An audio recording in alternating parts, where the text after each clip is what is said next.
Dans la prochaine partie, nous allons sauter la case module qui correspond à une partie beaucoup plus administrative et technique de notre boutique et qui ne rentre pas en ligne de compte avec les modules d'auto-formation présentés actuellement. Nous allons nous attarder à l'onglet livraison qui va vous permettre de gérer vos préférences de frais de port et de transporteur. Nous arrivons donc sur un tableau qui va référencer les différents transporteurs disponibles sur la boutique. Donc nous allons choisir le premier, My Carrier,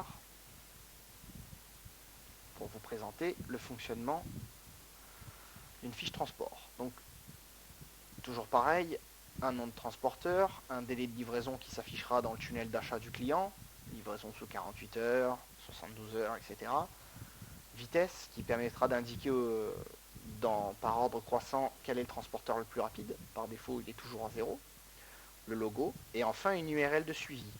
Cette URL de suivi vous permettra plus tard, dans les processus de commande, d'indiquer simplement le numéro de colis et en fonction du transporteur choisi par le client, une URL sera générée et envoyée automatiquement par email à votre client. Il n'aura plus qu'à cliquer pour se rendre sur le site du transporteur. Naturellement, il convient de vous rapprocher des services techniques du transporteur que vous avez retenu pour obtenir l'URL de suivi générique à utiliser dans ce champ. Partie 2. Destination d'expédition et coût. Ici, vous allez pouvoir définir donc vos frais de port. Donc, ajouter des frais de manutention, oui ou non. Est-ce que les frais de port sont offerts? Facturation, donc si elle s'établit en fonction du prix total ou du poids total.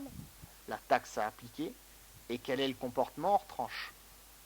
Si il prendra par défaut la dernière tranche connue du transporteur, dernière tranche de poids, ou s'il désactive tout simplement le transporteur. Les tranches de poids pris en charge par ce transporteur et leur tarif.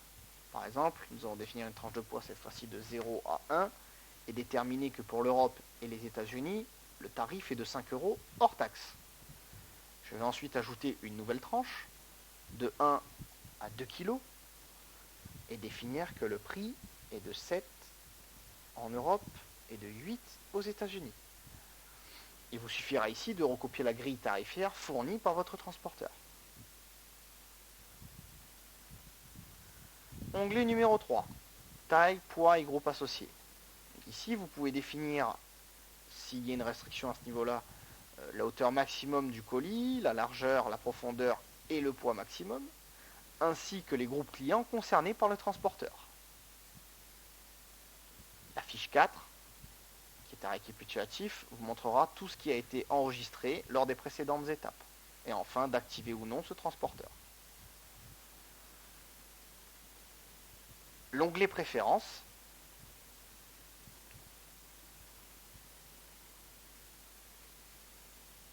il vous permettra ici de déterminer des options plus fines, comme s'il faut systématiquement appliquer un frais de manutention, quel est le montant à partir duquel vous offrez les frais de port, ou à partir de quel poids les frais de port sont offerts, quel est le transporteur par défaut, comment sont rangés en front office vos transporteurs, s'il s'agit du prix ou de la position depuis le tableau, et enfin si c'est un tri croissant ou décroissant.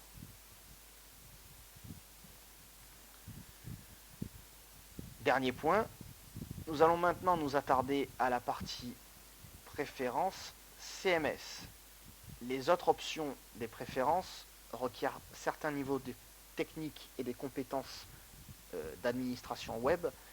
Je vous invite à vous rapprocher de nos services techniques si vous souhaitez plus de détails. L'onglet Préférences CMS permet de gérer toutes vos pages statiques de votre site. Les livraisons, les mentions légales, les conditions générales de vente. Lors de la livraison de votre site, nous générons automatiquement la page des mentions légales. En revanche, il reste toutefois nécessaire de saisir les conditions générales de vente de manière à être en accord avec la loi, les lois de vente et les lois de commerce françaises, ainsi que vos prestations et vos produits vendus.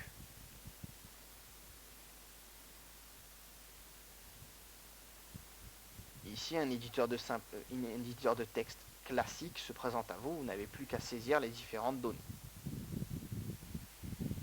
Enfin, l'onglet statistiques qui vous permettra d'obtenir quelques outils intéressants pour améliorer vos performances sur votre boutique. Donc un tableau qui reprendra les différentes visites, le pourcentage d'inscription en fonction des visites, les prévisions associées, le taux de transformation. Vous avez également possibilité de voir les visites et les visiteurs de votre site internet.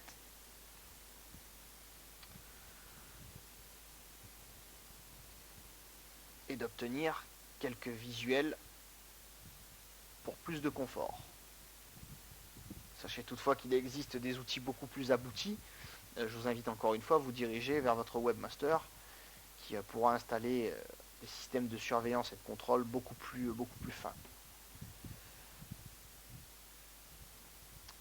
Nous espérons que la présente vidéo vous aura aidé à mieux appréhender la solution PrestaShop dans son intégralité. Nous vous rappelons que différents modules de formation vous sont tout de même proposés à l'issue d'un déploiement de site internet et que les présentes vidéos servent à couvrir les fonctionnalités principales et font office de rappel. Nous vous remercions de votre attention et vous souhaitons une excellente continuation et une bonne réussite dans le monde de l'e-commerce. Merci.